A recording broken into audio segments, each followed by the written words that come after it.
Good morning, everyone. Welcome to First Church of Religious Science here in New York City. Whether you're joining us here on Zoom or watching the replay on YouTube or quietly churning in from somewhere else across the world, this is your spiritual home today. We gather every week to remember the truth about ourselves, that we're not broken, we're not abandoned, it's not too late, and that there is power for good, and we can learn how to use it. We can use it for empowered living. We meet Sundays, as you can see, 10:45 for our meditation, and then the weekly message, which we're doing right now. And then Thursdays, I host and facilitate the Louise self-healing class at 7 p.m., the same Zoom links. And some of you also are accustomed to joining us on Wednesday evening, where Reverend James facilitates the Creative Living series. These are all broadcasts, same Zoom links. If you're new, feel free to drop your name and your email in the chat. I would suggest sending a private message. So before we begin, you'll also find in the Zoom chat some options, support options. First of all, let me say that all of our broadcasts are offered free at no charge. We are supported, though, by love offerings. So you'll find options on all the social media platforms and in the chat here today. And sometimes if you're not able to make a contribution, it's still very helpful if you can go to YouTube and subscribe and like, or doing something similar on Facebook. And sharing our message to someone you think would find it interesting. So there's no pressure or obligation. The main thing is you're here, and we appreciate the fact you're here. We get all your comments, compliments for the most part. And so I want to say thank you. And we're very grateful. So let's get into today's message. This is the Father's Day weekend. So today's title is The Fathering That Heals. And before I go any further, I want to say something from the heart. Father's Day can be complicated. I've done these lessons before. I know it's a complicated day for many people. For some of us, the day brings warm memories of love, guidance, protection, of a dad who made us laugh. Maybe it was an uncle or a grandfather who always showed up for us.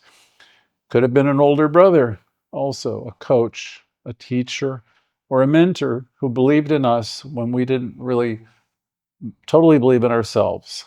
But for others, this day touches something more tender. Maybe your father wasn't around. Maybe he was physically present, but emotionally distant or very busy. Maybe there were years of silence, sometimes for some of you, pain, or just a deep, unanswered longing. And maybe you don't even know what to feel on a day like this because the relationship wasn't the best. Maybe something comes up for you on this subject. Something inside gets stirred when this day comes around. So before we try to teach or uplift or understand anything, let's just within ourselves make space for the full truth of our human experiences. If you feel gratitude today, you're welcome. This is regarding Father's Day. If you feel grief, you're welcome. If you feel a bit confused about this day, or angry, or even ambivalent, numb, all of this is welcome here today. Whatever this day brings up in you, this is the day for it. It belongs here. We're not here to push feelings away. We're here to acknowledge them and bring them into the light so that Spirit can do what Spirit does best, which is to comfort, to restore, and renew. So I want to open today with a powerful affirmation, an affirmative prayer, one that I've slightly modified by Raymond Charles Barker. It was one of his own personal spiritual treatments, and it's been passed down through the years from generation to generation of pastors. And this prayer is a reminder for spiritual freedom, a reminder that no matter what the world has done or failed to do, we always have the power to center ourselves in peace and truth. We always have the ability to come back to this place, deep in the center of our being. So let these words wash over you today. I am one with all the love, the life, and the truth that there is. For I am one with spirit. I am one with every person, for in each is the image and likeness of perfect life. I take full spiritual control of my mind and my emotions, and I refuse to be disturbed by any person or any situation. No resentment can find acceptance in my consciousness. I have a spiritual understanding of everyone I know, and I behold the love of God in everyone, and that blesses and benefits me. The action and the words of another person have no power over me. I'm at peace with myself and with others. I release the need to be offended. I know I am the only thinker in my world, and I guard my emotions night and day to maintain my freedom. The only relationship I can have with any person is one of peace, love, and understanding. I'm free and I am a free and uncluttered expression of spirit. Oh, wow. And so it is, right? So let's take a breath with me. Let that settle into your being. You're safe here. You're certainly not alone. And with this grounding affirmative prayer in place, let's begin. Um, I have a little story. It was entitled The Ache of What Didn't Happen. I've shared it before. Some of you may remember it because it was part of a column by Irma Bombeck, whose writing used to reach 1 million people every week. And if you're younger and you haven't heard of her, she was a humorist. She was a columnist. She was witty. She was funny. She was known for her wit. But every now and then she wrote something that cut right to the heart of an issue. In one of her more tender columns, she described what it was like losing her father when she was just 9 years old. And here's the passage from today's reading. Irma wrote, "When I was a kid, a father was like the light inside a refrigerator. Every house had one, but nobody knew what either of them did once the door was shut. My dad," she said, "left the house every morning and always seemed glad to see everyone at night. He opened the big jar of pickles when nobody else could. He was the only one in the house who wasn't afraid to go into the basement by himself. He cut himself shaving, but nobody kissed it or got excited about it. When I got a bike, he ran alongside me for at least 1,000 miles until I got the hang of it. I was afraid of everyone else's father, but not my own. Once I made him tea. It was only sugar with water, but he sat on a small chair and he said it was delicious. He said it was delicious when I was there making tea and playing house. I never knew what to do with the daddy doll, so I had him say, 'I'm going off to work now,' and then I threw him under the bed. That's when I was 9 years old. My father didn't get up one morning and go to work. He went to the hospital and he died the next day. I went to my room and felt under my bed for the daddy doll. When I found him, I dusted him off and put him on my bed. He never did anything. I didn't know his leaving would hurt so much. I still don't know why." Let that sit with you for a moment. Because even if you didn't lose your father to death, maybe you lost him to absence or possibly addiction or maybe indifference. You see, that ache, that silence, that space where something should have been, it lives in a lot of people. Sometimes the pain isn't from what happened, it's from what didn't happen. The conversations that never took place, the support that never showed up, the arms that weren't there to catch us when we needed them most. And while we're teaching that affirms healing, while we're teaching that affirms healing and celebrates freedom, we also believe in telling the truth. And the truth is, some people didn't get fathering. They didn't get the fathering that they needed. So if you're listening today and you're thinking, this is a little bit hard for me, I didn't have a dad I could count on, I want you to hear me say, you're not broken in any way. You're not behind, and you're certainly not alone. And if there is an ache in your heart today, let's honor that ache, not as a weakness, but as evidence that your heart was made for connection. The longing we feel is not a flaw. It's proof that love matters to us. And if you're not ready to forgive, that's okay also. You don't have to forgive in order to heal. You can just say, I'm willing to release what no longer works or what no longer serves me in my own time. That's a beautiful start. I'm willing to release what doesn't serve me in my own time. So we want to make that start right now. Take a breath. If something's stirring inside of you, touch of grief, a little bit of anger, sadness, confusion, let it come into the light. We don't have to carry it all by ourselves. We don't have to carry it alone. And we don't have to fix it all on one Sunday morning. Sometimes healing begins simply by telling the truth. And the truth is, we were built to love, and we're built to be loved. Even if we never had the Father we needed, we can still become the light we were looking for. Like a lighthouse, we can become quiet, steady, and shining anyway. So let's all take a breath in together to widen this picture, this frame, because even if your father was gone or distant, or never quite knew how to love you in the way you needed, someone may have stepped in. Maybe it was a grandfather who always made sure that you were okay. Maybe it was an older brother and uncle who taught you how to ride the bike or change a tire. Maybe it was a stepfather who wasn't perfect, but he tried in his own way. An older brother could have been your mom's boyfriend or the father of a very close friend who quietly looked out for you. Undoubtedly, there's someone, and maybe, just maybe, it wasn't even a man at all. Maybe it was a woman who brought that fathering energy, someone strong, someone steady, who showed you structure and safety and accountability, someone who listened when others didn't, someone who saw potential in you and said, I believe in you. You were his favorite.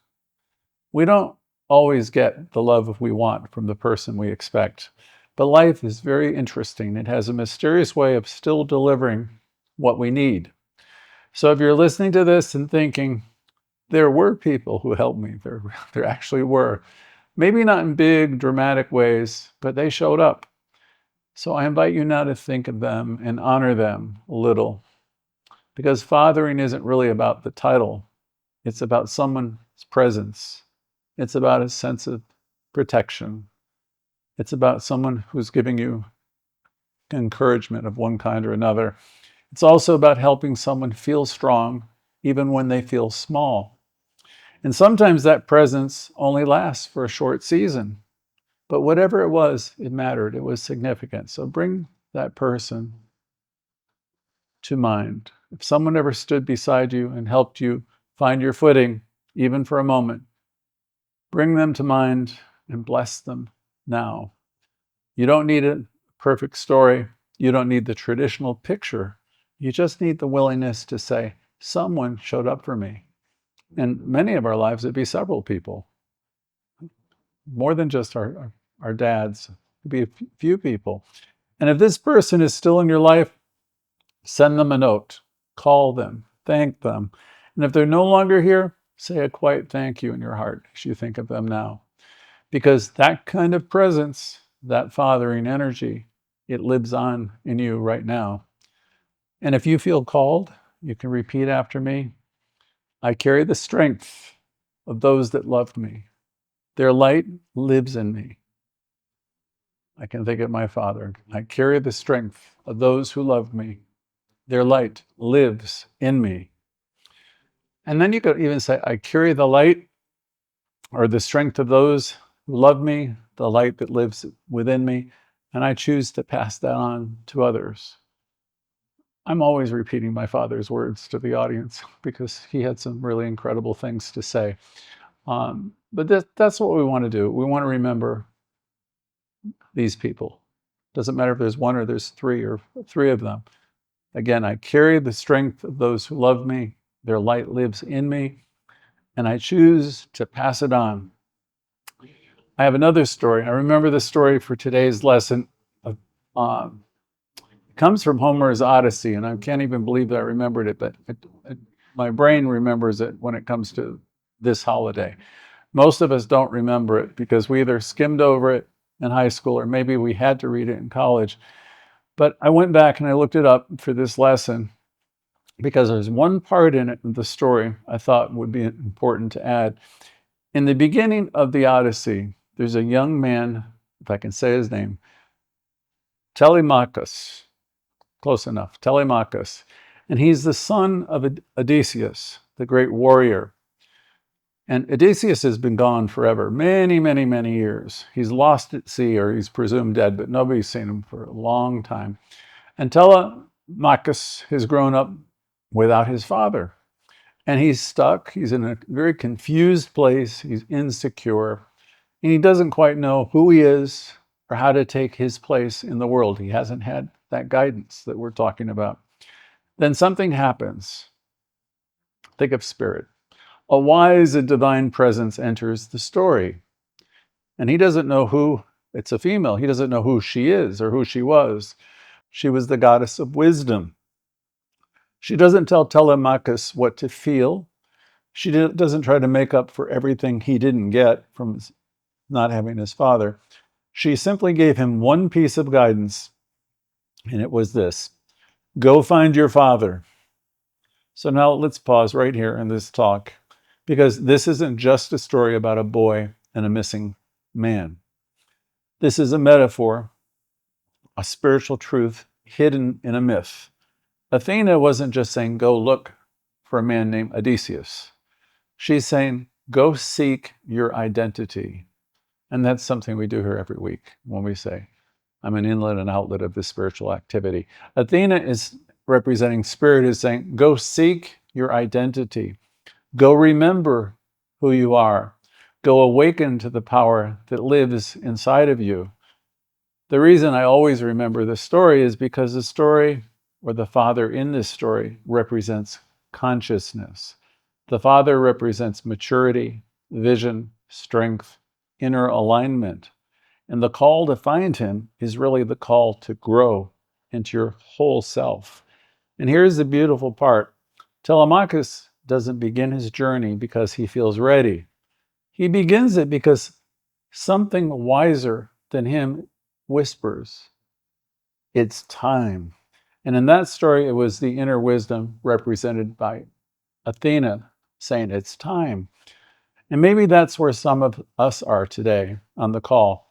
We're not spinning our wheels because we're lazy, but because deep down, we're still waiting for someone to show up and fix. Someone to show up and fix what didn't happen.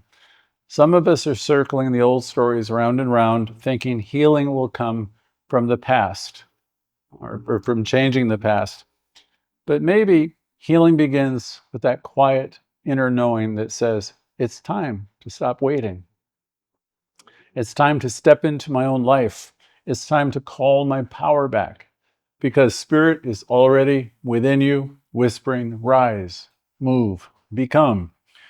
You don't have to wait to get better. You don't have to wait to become whole. You don't have to wait for anyone else to apologize or understand. You have access to Spirit, the Father within, the Spirit that Jesus spoke of, the presence that lives in you, not above you. This is the presence that gives you strength, wisdom, and identity. You're not lost. You are being called. And yes, it's time. So if it's true that the Father represents consciousness, and if it's true that we're all being called into our own healing, the next question is, what does this look like in real life? And here's what I want to bring to you is the wisdom of Louise Hay, who taught us beautifully about the emotional roots of our lives. She believed that healing begins when we stop waiting for someone else to change and we start giving ourselves the love that we have always needed. One of Louise's most powerful ideas was, you can become the loving parent that you never really had. And that means you can speak to yourself with greater kindness. Yes, you can begin right here, right now, to speak to yourself in more loving ways. with greater kindness, even if the people in your life didn't do it or didn't do it well enough. You can offer yourself support, even if the people who were supposed to protect you couldn't or wouldn't. You can learn to feel safe in your own skin. You can learn to approve of yourself. You can even learn how to forgive, not to excuse the past, but to release the grip of it all on your present. Now, this isn't about pretending it didn't happen. It's not pretending at all. And it's not about assigning blame either. It's about taking back the authority over your own emotional life. And this is where Ernest Holmes, our founder, comes in, the founder of religious science, where he reminds us again and again that we're never separate from our good. We're never separate from the source of our strength. He wrote, "There is one life. That life is God. That life is perfect. And that life is my life now." That's a famous quote of Holmes. I'll say it again. There is one life. That life is God or spirit. That life is perfect. And that life is my life right now. So let that land within you. That life is your life right now, which means you're not missing anything. That means you're not spiritually fatherless. There is a presence within you that's strong, it's wise, it's trustworthy. It may not sound like the voice you grew up hearing, but it's there. And the more you lean into it, the more you center yourself in it, the more you're going to realize that you are becoming the fathering presence, the voice within that says, you're safe, you're enough, you can keep going, you're supplied and supported, you have a right to be here. So let's say a few affirmations together, quietly or out loud if you'd like. Here's the first. I am a loving presence in my own life. That's a beautiful thing to say to yourself. I'm a loving presence in my own life. Followed by, I approve of myself. Another, the wisdom I longed for is rising now. Or better, the wisdom I long for is rising now in me. Try that one on. Another, I am supported by Spirit and I support myself with love. I'll repeat it. I'm supported by Spirit and I support myself with love. These aren't just nice ideas. These are all spiritual tools. You can think of them as spiritual truths. And every time you use them, you're strengthening a new foundation. You're building the kind of fathering you may have never received, not from ego, but from truth. So let's take a moment now to go inward together. This is going to be a very brief guided process. Just relax. There's no right way to do it. Just relax. It's an invitation to connect with something deeper inside. If you're comfortable, you can close your eyes or just relax. Take a slow breath in and exhale. And another. Let it out with a soft sigh. Let your shoulders maybe tighten and relax. Let your mind be quiet. And now, if you will, picture yourself in a peaceful, natural place. Could be a forest, might be a hilltop, a sunny field, or a garden at dusk. Picture yourself someplace where you feel safe, grounded, and in this space, again, you feel safe. There's no danger. You don't have to figure anything out. You're simply here, resting in presence. And now I want you to imagine, using your imagination, that there's a gentle, loving figure approaching you. You feel safe. You know they're carrying a calm strength. They're radiating wisdom and kindness. You can sense it. You may see them. You may see them clearly now. Or you may feel their energy. I want you to know that this is your inner fathering presence. It's not a person from the past. It's the part of you that knows how to protect you. It's the part of you that knows how to encourage you. It's the part of you that knows how to stand by you. It's the part of you that believes in you. Now notice this presence. It's beside you now, and it's speaking gently to your heart. And you might hear words like this: you're safe with me. You've always been enough. You don't have to earn your worth. I'm here, and I always will be.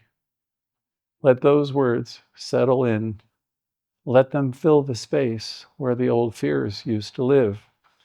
And now, only if it feels safe for you, you may choose to bring someone else into vision. Your father, but not the version of him that might have hurt you, not the version of him that failed you. This is your father. Bring him in just for a moment. Picture him, if you can, as a child. Picture your father as a younger boy, as a child, small, vulnerable. Picture him as uncertain. Maybe he never got the love that he needed either. Maybe he didn't know how to give what he didn't receive.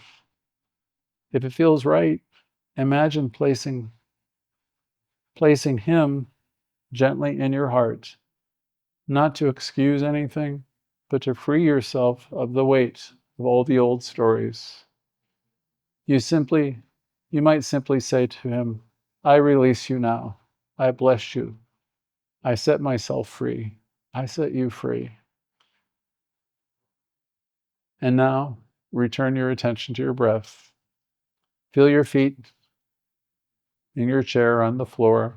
Feel the space around your body. And let everything come back. Let it all come back into the present moment. And when you're ready, gently open your eyes. You're here. You're whole. You're home. And notice how you feel. Maybe lighter. Hopefully lighter. A little bit more clear. Maybe. Some of you still unsure. It's all welcome. You see, we've experienced a bit today. We've talked a lot about longing, about loss, about the quiet power of someone who showed up, and the deeper call to become that steady, loving presence for ourselves. So now I want to invite you into a small, just little sacred gesture wherever you are at home, on your couch, in your chair, listening with your eyes closed or open, just imagine that you are standing in a quiet circle with all of us on this virtual call. Everyone on the call, everyone watching this message later, everyone who's ever longed for a connection with their father or been one. And in this circle, we bring something with us. Some of us bring gratitude, some bring grief, some bring silence, some bring healing already in motion. Now imagine you're holding a small light in your hand. This light represents your truth, whatever it is today. And now we bless all the men who showed up. We bless the men who couldn't show up. We bless the strength. We bless what we built along the way. And we bless the presence, most of all, within us, that fathering energy that's never, ever left us.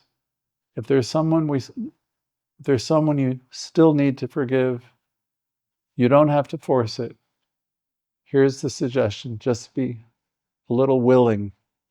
Say softly to yourself, I bless what was, I release what still hurts, and I open myself to healing right here, right now. And if you've already done that work, that's beautiful. So let today be a confirmation of the peace that's taking root in you and in all of us. And know that you're not behind, you're not broken, you're not missing anything. Each of us are growing, we're remembering, and we're being held by a love that has never abandoned us. So now I want to invite you to turn inward, and I'm going to do a closing affirmative prayer for you. And then we all have an opportunity to share. So right here, right now, I recognize there's one presence, one power, one love, and it lives within me. It's not bound by gender or history. bloodlines. It is today, we'll call it the true fathering spirit. It lives within us, steady, wise, protective, and whole. This presence is the lighthouse in the dark. It shines even when I forget. It guides even when I drift, and it always calls me home.